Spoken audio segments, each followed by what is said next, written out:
Oras, hatod ka nato sa Camel Soy Sauce. Ang malinis na balat ay walang pimples, blackheads at whiteheads. Lalabas ang natural mong ganda kung malinis ang ating skin pores sa mukha. At kung paglilinis lang ng balat ang pinag-uusapan, Celebrity Kojic Soap na ang gamitin. Celebrity Kojic Soap, isang sabon na pampaganda na mula sa SED Marketing. Napatunayan sa bansang Japan na ang Kojic ay mainam sa ating mga balat. Tutulong ito para sa ating mas radiant, blemish-free at pimple-free na skin. Kaya mag-Celebrity Kojic Soap na. Kutis na parang sa artista, nakagaganda pa. Celebrity Kojic Soap, isang produkto ito ng SED Marketing. Nakatikim ka na ba ng kapeng humahagod sa lalamunan ang sarap at pait nito? Suabe.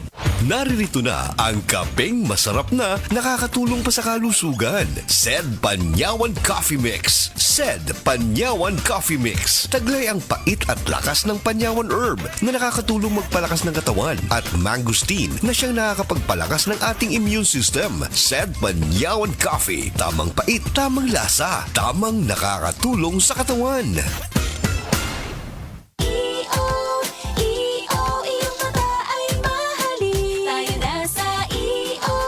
Executive Optical.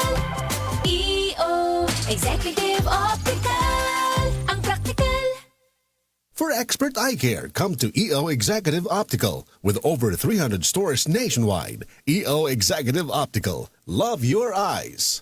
Si Mommy at si Washing Machine believe sa Pride Washing Machine Detergent. Hello, Washi! Hello, Mommy! Laundry day na naman! Ready ka na sa mancha, chocolate, putik, libag? Kaya yan ng Pride Washing Machine Detergent. May triple stain-away formula. Tanggal ang makapit, malikit, at malupit na dumit mancha. Easy ang labada. Mula noon hanggang ngayon. All you need is pride. All you need is pride. Pride Detergent, manufactured by ACS Manufacturing Corporation. ISO certified, world-class quality. ACS. Para di madaling masira ang ngipin ng pamilya, ngayon pa lang, Unique toothpaste for brushing every after kumain. dahil ang unique toothpaste, may Max Protect formula. Ngipin ay Max Alaga. Max Protectado pa. Helps stop cavities even before they start, while keeping breath fresh with regular use. Unique toothpaste for brushing para siguraduhin ngipin ay Max Alaga. Max Protectado pa. Unique. Max Alaga, Max Protectado with unique toothpaste maximum fluoride protection. Manufactured by ACS Manufacturing. ISO certified, world-class quality. ACS. Pag kayo'y nabasagan, madaling remedyohan. Pagkatapos dikitan, Parang bago na naman. Pioneer Epoxy, pandikit ng kristal, kahoy at bakal, pang-repair ng radiator. Tambucho, refrigerator, martilyo, kutsilyo, gripo, araro, gero, aparador. Pampatibay ng bangka, kisame, etc. Pioneer Epoxy, paborito ng bayan. Ako si Radyoman Buin Alguno. Kining balita hatod kanato sa Paragis Bila Herbal Capsule na ilhan isip herbal nga kapsula nga makahatag og daghang benepisyo sa kalawasan. Mao kini ang all-in-one nga herbal. Makahatag og ayuhan sa atuang mga selula sa lawas, makatarong sa nindot nga flow ug limpyuhan nga atuang dugo nga mudagkayday sa atuang kasing-kasing. O karon sa atuang balita. Padayon nag-imbestigar ang kapulisan aron pag-ila sa suspek nga ni hit and run sa 7 anyos nga batang lalaki dito sa poblasyon sa Sikatuna, Bohol. Ang bata angkas sa motorsiklo o kauban ang iyang mga ginikanan sa dihang gipungkit ang ilang gisakyan sa naghaguros nga van.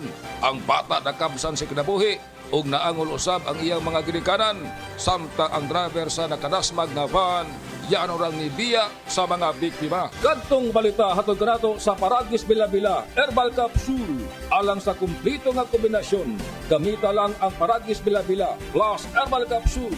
Paragis Bila Herbal Capsule na uban sa pagpangkape sa Paragis Bila Herbal Coffee ug ang pagpaghaplas sa Paragis Bila Liniment Oil. Gama sa JFNQ Marketing. Sa Paragis Bila di na ka mag-agwanta pa. Sa dugang kasiuran, tawag lang sa 0935-641-02613. Mapalit sa Diding's Pharmacy sa Manalili Street, Cebu City. Bestway Pharmacy sa Mandawi City. Healthy Way Pharmacy, GV Butika sa Cebu, Mandawi, Liloan ug Usminia Boulevard. Mapalit usab sa GY Pharmacy sa 32 Osmeña Building, Osmeña Boulevard, Cebu City. Ako si Radyoman Buin Algono, Tatak RMN. Ang balitang ito ay hatid sa inyo ng Blend 45. Kapeng Pinoy, ang kape ng tunay na madiskarte. Gulya t-shirt. Happy Mart. Blouses. Happy Mart. Underwear. Happy Mart. Sapot sa kabataan. Happy Mart. Pantalon. Happy Mart. HAPPY. MERT. Happy Mart. Kamen, sukang puti, sa suan mo palamig. Kamen, sukang puti, maunag yun imong mapili. Kamen, sukang puti, sa suan mo palamig. Kamen, sukang puti, anita na ang sikreto. Ang sikreto sa lami. Nagkagubot nga traffic? Max, kasama mo, fruity, lamig sarap to. Pilit init na! Uod pa? Max, kasama mo, mentol, lamig sarap to. Makabuang nga linya sa sakyanan? Max, kasama mo, fruity, lamig sarap to. Basta mag-commute, ang menthol candy nga balon, Max, available in honey lemon, cherry, fresh, o kuman pa! Menthol lamig sarap na laging kasamax mo. Diabetes, usa ka sakit nga lisod ug delikado sa atong mga lawas. Tungod aning pwede ka mamatay sa komplikasyon sa kasing-kasing, kidney, atay, ug uban pang mga vital organs sa atong lawas. Sukla nato ang diabetes. Mag Life Extension Vitamin D3 na mo. Rekomendado sa mga medical doctor. Mapalit sa mga butika. Ako si Nelson De Los Santos from Cebu, 42 years old, usa ka Customer Development Manager. Ako ang source of laughter sa among office ug ang source pud sa akong happiness, MX3 Capsule. 7 years na ako nigigamit and it helps get my work done, kauban sa proper diet ug exercise. Kay tungod team effort man me, I share my MX3 Capsule with the whole team. Mao nga tanan productive. Jumble done MX3, diri ko believe. Mahalagang paalala, ang MX3 capsule ay hindi gamot at hindi dapat gamiting panggamot sa anumang uri ng sakit. Goodbye lumipas siya. Hello Bright Bar Blue. Isang labanan yan. Bright Bar Blue. Pride Bar Blue with powerful stain-away enzymes. Malupit magtanggal ng dumit mancha pero di masakit sa kamay. Goodbye lumipas siya. Hello Bright Bar Blue. Isang labanan yan. As tested ang cotton and polycotton sa mancha, malupit sa kamay mo, mabait. Pride Bar Blue, manufactured by ACS Manufacturing Corporation. ISO certified, world-class quality. ACS 24 hours under protection ng Shield Bath Soap. Shield Bath Soap. 24 hours under protection ng Shield Bath Soap. Shield Bath Soap. Protektahan ang kalusugan ng pamilya. Mag-Shield Bath Soap regularly. Kills 99.9% ng germs at recommended pa ng Philippine Nurses Association. Mag-Shield Bath Soap. Shield Bath Soap. Shield. Galit sa sakit, may malasakit. Shield Bath Soap. Manufactured by ACS Manufacturing Corporation. ISO certified, world-class quality. ACS. Pagbasa sa 10 kabanata ng Aklat ni Juan, ang talinhaga tungkol sa pastol, talata 1 hanggang 42. Pakatandaan ninyo, ang pumapasok sa kulungan ng mga tupa nang hindi sa pinto nagdaraan kundi umaakyat sa di dapat pagdaanan ay magnanakaw at tulisan. Ang tunay na pastol ay sa pintuan nagdaraan. Pinapapasok siya ng gwardya at pinapakinggan ng mga tupa ang kanyang tinig. Tinatawag niya ang kanyang mga tupa sa kani-kanilang pangalan at inilalabas sa kulungan. Kapag nailabas na, siya'y nangunguna sa kanila at sumusunod naman ang mga ito sapagkat kilala nila ang kanyang tinig. Hindi siya sumusunod sa iba kundi patakbong lumalayo sapagkat hindi nila kilala ang tinig ng iba. Sinabi ni Jesus, ang talinhagang ito, ngunit hindi nila nauunawaan ang ibig niyang sabihin. Kaya't muling sinabi ni Jesus, pakatandaan nyo, ako nga ang pintuang dinaraanan ng mga tupa. Ang mga nauna sa akin ay mga magnanakaw at mga tulisan, ngunit hindi sila pinapakinggan ng mga tupa. Ako ang pintuan. Ang sinumang pumapasok sa pamamagitan ko ay maliligtas. Papasok siya't lalabas at makakatagpo ng pastulan.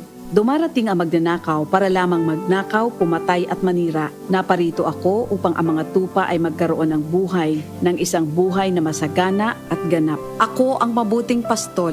Iniaalay ng mabuting pastol ang kanyang buhay para sa mga tupa. Ang bayaran ay tumatakas kapag may dumarating na asong gubat. Iniiwan niya ang mga tupa, palibas ay hindi siya pastol at hindi kanya ang mga ito. Kaya't sinusunggaban ng asong gubat ang mga ito at binubulabog. Tumatakas siya, palibas ay bayaran lamang at walang malasakit sa mga tupa. Ako nga ang mabuting pastol, kung paanong kilala ko ng Ama at siya kilala ko, gayon din naman, kilala ko ang aking mga tupa at ako'y kilala nila. At iniaalay ko ang aking buhay para sa aking mga tupa. Mayroon akong iba pang mga tupa na wala pa sa kulungang ito. Kinakailangan sila'y ipasok ko rin at papakinggan naman nila ang aking tinig. Sa gayon magiging isa na lamang ang kawan at isa ang pastol. Dahil dito'y minamahal ako ng Ama, sapagkat iniaalay ko ang aking buhay upang ito'y kunin kong muli. Walang makakakuha ng aking buhay kusa ko itong ibinibigay. Mayroon akong kapangyarihang ibigay ito at kuning muli. Ito ang utos na tinanggap ko sa aking Ama. Dahil sa mga pananalitang ito, hindi na naman nagkaisa ng palagay ang mga Hudyo. Marami sa kanila nagsabi, talagang sinasapian na ito ng demonyo at nababaliw. Bakit ba kayo nakikinig sa kanya? Sinabi naman ng iba, hindi nakakapagsalita ng gano'n ng isang sinasapian ng demonyo. Nakakapagpagaling ba ng bulag ang demonyo? Taglamig na noon at kasalukuyang ipinagdiriwang sa Jerusalem ang pista ng pagtatalaga ng templo. At habang naglalakad si Jesus sa templo, sa portiko ni Solomon, pinaligiran siya ng mga Hudyo at sinabi sa kanya, hanggang kailan mo ba kami ilalagay sa alanganin? Kung ikaw nga ang Kristo, sabihin mo na ng tuwiran. At sumagot si Jesus, sinabi ko na sa inyo, ngunit ayaw ninyong maniwala. Ang mga ginagawa ko sa pangalan ng aking Ama ay nagpapatotoo tungkol sa akin. Ngunit ayaw ninyong maniwala sapagkat hindi kayo kabilang sa aking mga tupa. Nakikinig sa akin ang aking mga tupa. Nakikilala ko sila. Sumusunod sila sa akin. Binibigyan ko sila ng buhay na walang hanggan. Kailan may hindi sila mapapahamak at hindi sila maaagaw sa akin ninuman. Ang aking Ama na siyang nagbigay sa kanila, sa akin, ay lalong dakila sa lahat at hindi sila maaagaw ninuman sa aking Ama. Ako at ang Ama ay iisa. Ang mga pinuno ng mga Hudyo muling dumampot ng bato upang batuhin siya. Kaya't sinabi sa kanila ni Jesus, marami akong mabubuting gawang ipinakita sa inyo mula sa Ama. Alin ba sa mga ito ang dahilan at ako'y inyong gustong batuhin? Sumagot ang mga pinuno ng mga Hudyo, hindi dahil sa mabubuting gawa kaya ka namin babatuhin, kundi dahil sa paglapastangan mo sa Diyos, sapagkat nagpapanggap kang Diyos, bagamat tao ka lamang. Tumugon si Jesus, di ba nasusulat sa inyong kautusan? Sinabi ko, mga Diyos kayo. Mga Diyos ang tawag ng kautusan sa mga pinagkatiwalaan ng salita ng Diyos, at hindi maaaring ipawalang bisa ang sinasabi ng kasulatan. Ako'y pinili at isinugo ng Ama. Paano ninyo ngayon masasabing nilalapastangan ko ang Diyos? Dahil sa sinasabi kong ako ang anak ng Diyos? Kung hindi ko ginagawa ang mga pinapagawa ng aking Ama, huwag niyo akong paniwalaan.